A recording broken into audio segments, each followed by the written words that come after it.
Okay, so this is chapter 2 of The Brothers Umbra. It's currently available on Royal Road, just so you guys know, where Dnaught is posting the chapters pretty consistently, I would say, right? I think I just got a notification that you posted the chapter 8. And if you're not sure what happened in the first chapter, it was pretty quick, but we read it last week. Basically, there are two brothers, Caesar and Luca, and there is a sword. When they went to the city for their birthday, they're twins. They went to the city for their birthday, and there was a sword, and essentially the sword triggered this moment. And Luca is he erupted into black flames. So there's something going on there, and the sword was used to kill the demon king. So I'm assuming that Luca's a bit of a villain here, or is supposed to be a villain. And that's how chapter 1. Chapter 1 left off.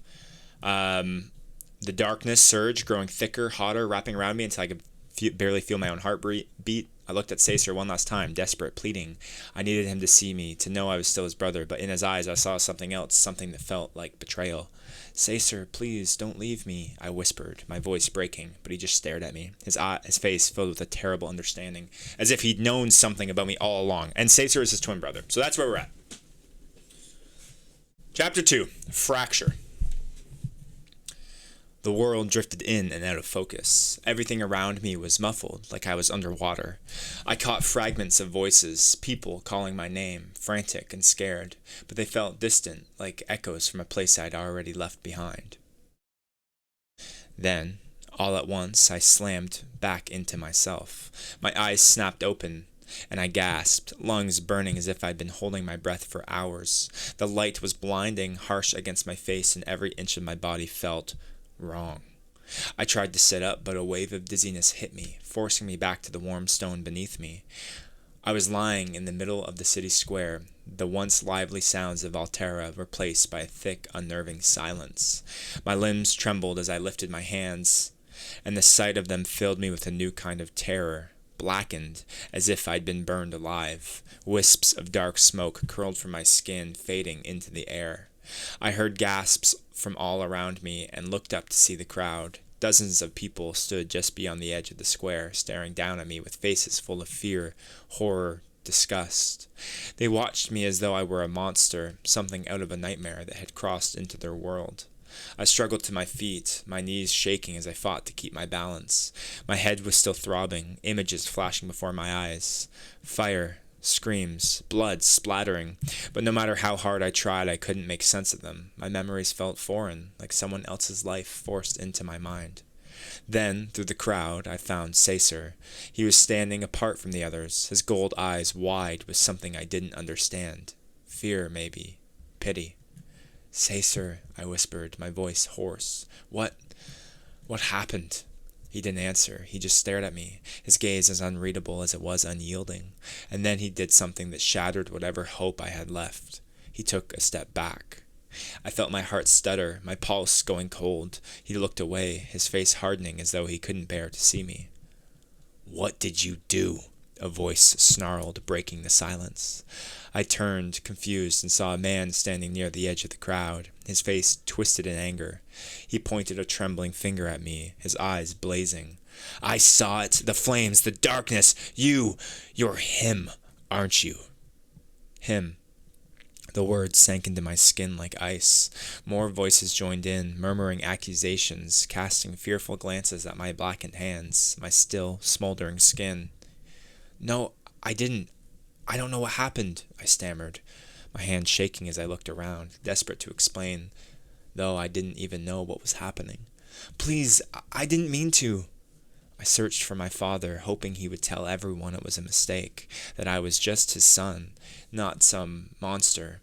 But when I found him, his face was pale, his eyes wide with shock. He looked at me like he didn't know me, like he was seeing a stranger where his son used to be. Father, I tried, stepping towards him. Please, I didn't mean to. He shook his head, stepping back. Luca, what were those flames? He whispered, his voice barely audible. What did you do? I don't know. The words broke out of me, half scream, half sob. I didn't do anything. It just happened. The crowd's whispers turned into an uproar, fear and panic, spreading like wildfire. People edged away from me, clutching their children, casting wary glances at Caesar as well. Someone in the crowd shouted, "The Demon King has returned!" And the words hit me like a punch to the gut. They were looking at me like I was some kind of creature, something dangerous, something that needed to be stopped. Caesar's gaze was focused on me again, his face full of pain and a terrible, reluctant understanding. I could see it in his eyes. He knew something I didn't, and whatever it was, it made him afraid of me. "You should run," he whispered, so quietly that only I could hear. "Luca, you need to leave." I stared at him, feeling my heart break. Looking into his eyes, I realized he was terrified of me, and I knew that in that moment he saw me not as his brother, but as something he'd been told all his life was evil. "Luca," he urged, his voice strained. "Go!" Anger bubbled up inside me, raw and wild, a dark heat that felt like it was clawing its way out. Why was he doing this? Why was he casting me aside like I was some sort of monster? As my anger grew, I felt that same dark whisper in my mind, coaxing me to lash out, to release the flames again, to show them that all what I was capable of. With one last desperate look at Caesar, I turned and ran. The crowd parted in front of me, their fearful whispers filling my ears as I pushed past them, sprinting through the winding streets. My mind was a haze, a chaotic swirl of confusion, fear, and betrayal. I didn't know where I was going. All I knew was that I had to get away, had to leave the square, the city, before whatever was inside me took over completely. I ran until the voices faded, until the streets around me grew quiet and empty. Only then did I stop, leaning against a wall as I tried to catch my breath. The city stretched out in front of me, unfamiliar and vast. I had no idea where to go or who to turn to. All I had were questions that burned just as fiercely as the flames that had consumed me. What was I? Why did this happen to me? And why had Caesar looked at me like I was the enemy? My hands trembled as I slid down the wall, my head falling into my hands. I was lost, alone, with no idea of who or what I was supposed to be.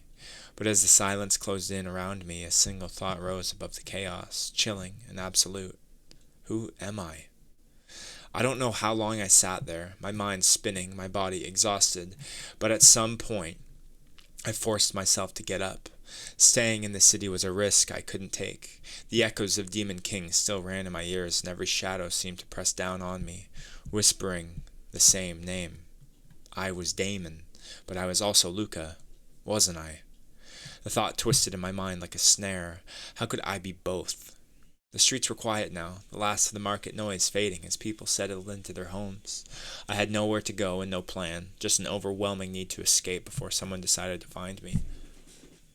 I moved through the back alleys. Sorry. I moved through the back alleys, keeping close to the walls, away from the torchlight flickering in the main streets. My whole body felt heavy, like I was walking through mud.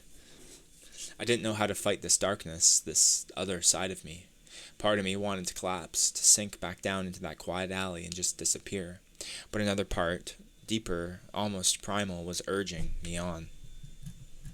I made it to the edge of the city before I stopped again, my chest heaving, my body rebelling against every step.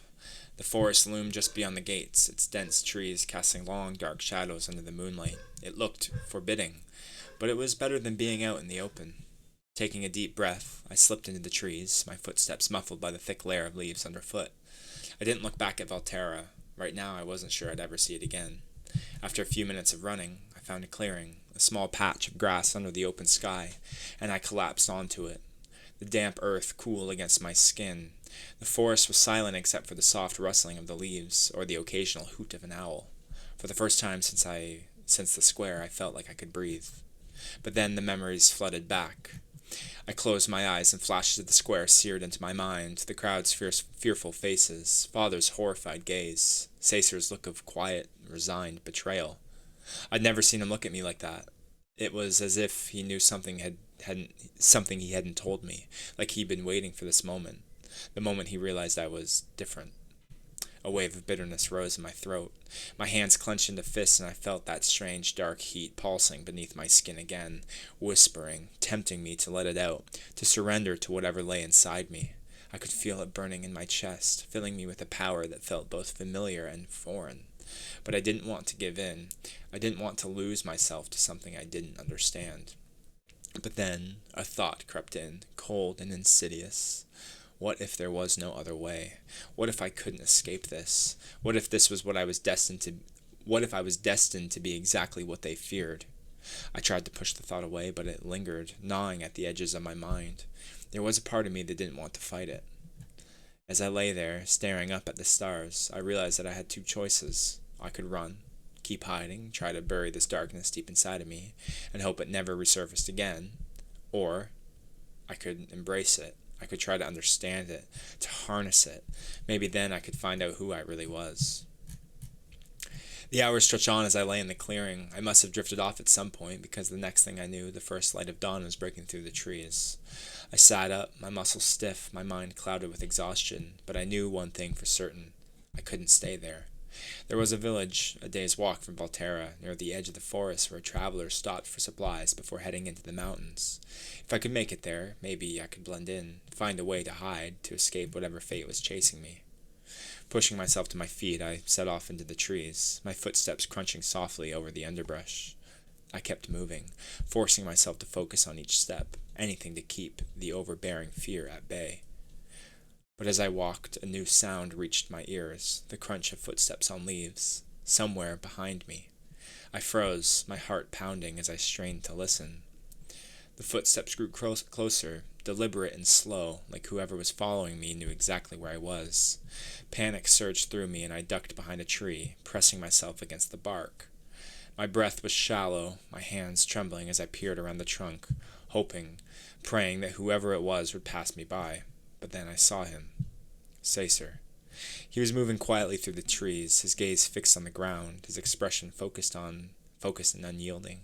His white hair caught the early morning light, making him look almost ethereal, like a ghost. A surge of anger mixed with relief twisted inside me. I wanted to call out to him, to demand an explanation, to ask him why he looked at me like that, why he told me to run. But part of me was afraid of what he might say, of the truth he might reveal. Instead, I stayed silent, watching as he moved closer, his gaze still on the ground. I wondered what he was thinking, what he was planning to do if he found me. But then, as if sensing my gaze, he stopped, lifting his head to look directly at me. Our eyes met, and for a moment everything else faded away. It was just the two of us, twin brothers. "Luca," he said, softly, his voice carrying through the quiet forest. "I had a feeling you'd be here." I didn't respond, my body tenses as I watched him, waiting for him to make the first move. I could see the pain in his eyes, the struggle he was fighting to keep hidden, but I could also see the determination, the resolve that had always made Caesar who he was. "What do you want?" I managed, my voice rough and wary. Caesar took a slow step forward, his gaze never leaving mine. I shook my head, the anger and confusion boiling over. "You knew, Caesar. You knew something was wrong, didn't you? That's why you told me to run. You knew and you didn't tell me." He flinched, but he didn't look away. "I didn't know, Luca. Not really. I had a feeling, maybe, but I didn't know it would be like this." He paused, his hands opening and closing at his sides. "But now that I've seen it, I can't ignore it." My chest began to tighten, the reality of his words sinking in. "So what now?" I spat. His expression softened, and he took another step closer, his gaze intense. "I need to know, Luca. Do you feel it? Do you feel it inside of you?" His question hung in the air, heavy and daunting. I wanted to deny it, to tell him he was out of his mind, that I was still just Luca, his brother. But the memory of the flames, of the darkness that had consumed me in the square, was too fresh, too real. I couldn't lie to him, not about this. "Yes," I whispered, the admission tearing at me. "I feel it, Caesar, and it scares me. I don't want to be." I raised my shaking, blackened hands in front of my face, studying them. "This." Caesar's expression softened, and for a moment I thought I saw the brother I'd grown up with, the boy who'd often come to me in the dead of night due to bad dreams. But then his eyes hardened.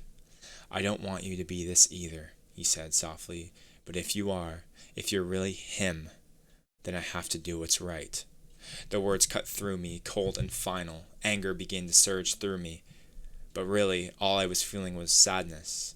I don't know who or what I am, Caesar, I said, my voice breaking. But if you're going to treat me like an enemy, maybe I don't have a choice. With one last look, I turned and walked away, leaving him standing there in the clearing. I didn't look back. I couldn't. Because if I did, I knew I'd see the same thing in his eyes that I'd seen at the square. Duty. Oh my goodness. Not, my friend, this is really good. This is really, really good, dude. Yeah, this chapter was awesome. This chapter is so good that I'm almost thinking that you need to merge it with the first. This needs it's such a good, like, if you almost have, I think we talked about this the last time, because I remember the beginning of your first chapter was a little slow, but then him like burning at the square and the sword, and then this moment here, like at the beginning of the first chapter. I think if this was chapter 1, it would just do better as a story, right? You would still hook them, because this chapter 2 is so good, and you want people to get to this chapter. You know what I mean? Like, you want people to read chapter 2 because of how good it is. So that's kind of my thoughts. I don't really have any feedback with. I think the writing is awesome. The writing is really good, impressively good. The inner turmoil with Luca, I think, is great. Caesar coming to track him down, and that final line of like duty, that he has something to do, so good, man. I really loved it. The only thing, this is other than the amalgamation with chapter 1. I mean, you're up to do it. You can do whatever you want with it. The only thing I would suggest is cutting down on the instances. Can you give Spicy? Can you give an example to make that better?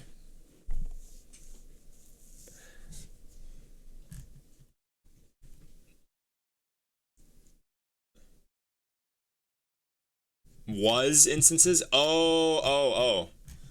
Like specifically the word was, when he's talking about. I wonder if I can find an example.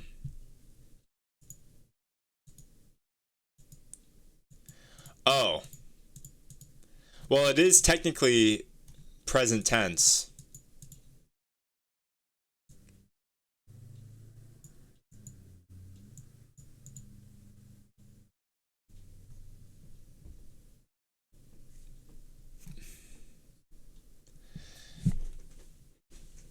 Right here. Passive voice. Yeah. That's a good point. This whole bit here. To show them all what I was capable of. I felt this.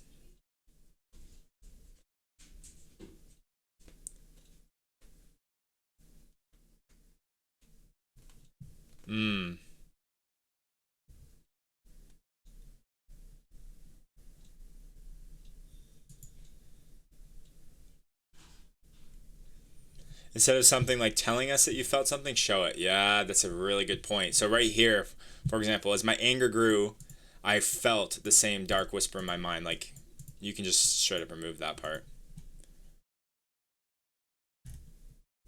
Passive voice is passive. So writing in passive and present voice is a difficult skill to acquire, because I don't know what it is, but writing in passive voice just seems to be like the tendency for most people. At least for me, it is too, and it's something that I have to constantly change. It's almost as if it's easier. Like, you almost have to be more mindful of not doing it.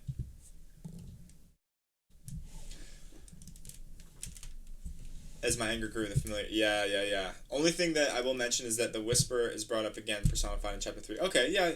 I'm sure it is. I don't mean, sorry. I don't mean So right here. So as my anger grew, I felt that same dark whisper in my mind. I'm not saying get rid of the dark whisper. I'm saying get rid of the I felt, because I felt is passive.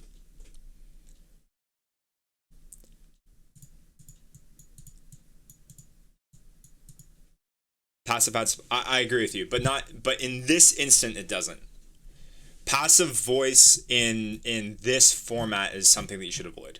Just the nature of the story and the fast paced action and the first person writing. I just think it just typically works better with what you're trying to do.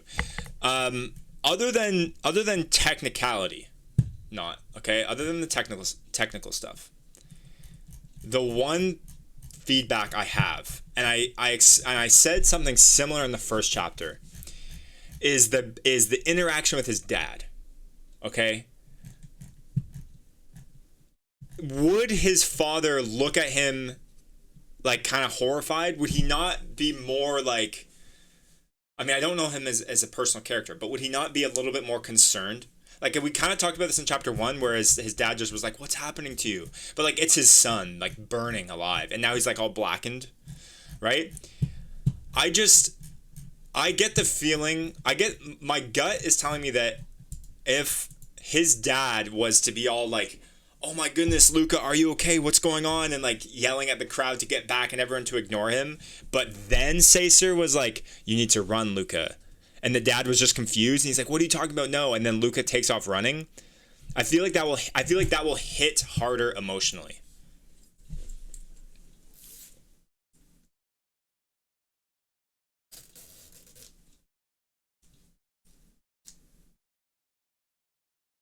Okay, okay, sure. Maybe he's a bit of a coward. Like, when I'm as the reader, and I guess this is also important because you know all the context of who these characters are and who they're going to be and what they're thinking. But as the reader, when I'm reading this, I'm interpreting his father as a bit of a coward and not a very good dad. And like it, I don't know if that's, and if that's your intention, that you did, then you did it perfectly, because that's just like how I'm perceiving him. And if you want me to perceive him as a coward, but he's like really not, then you also did a good job. But if you don't want him perceived as a bad dad and a bit of a coward, then you might want to think about changing it. That's all. But if that's what you want, then you did a great job, because that's what I was thinking.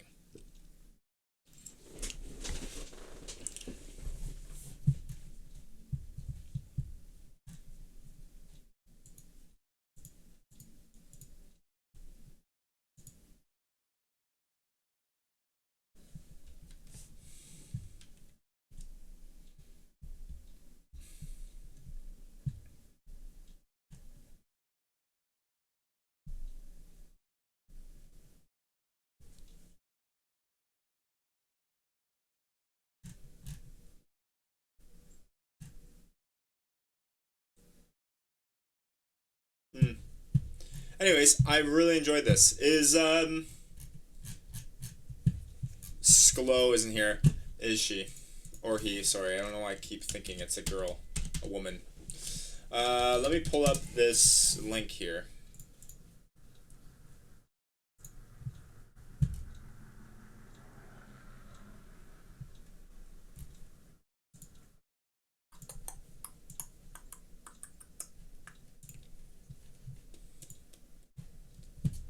Okay, this is the.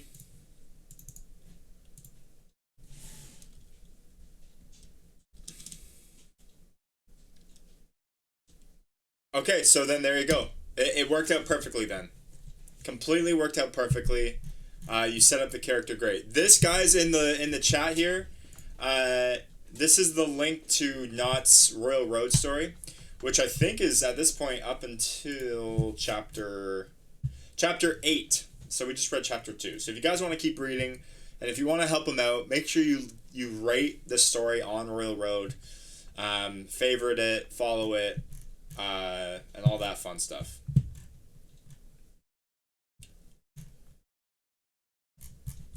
And that will help out. Not. Yeah.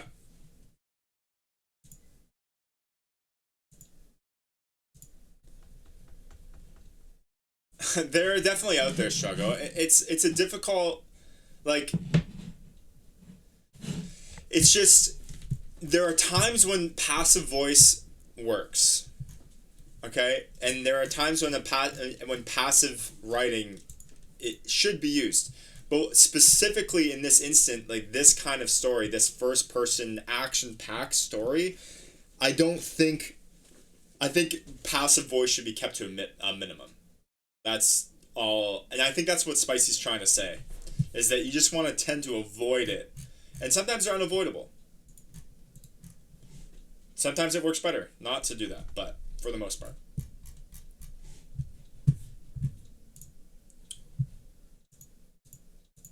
Okay. Just deleting.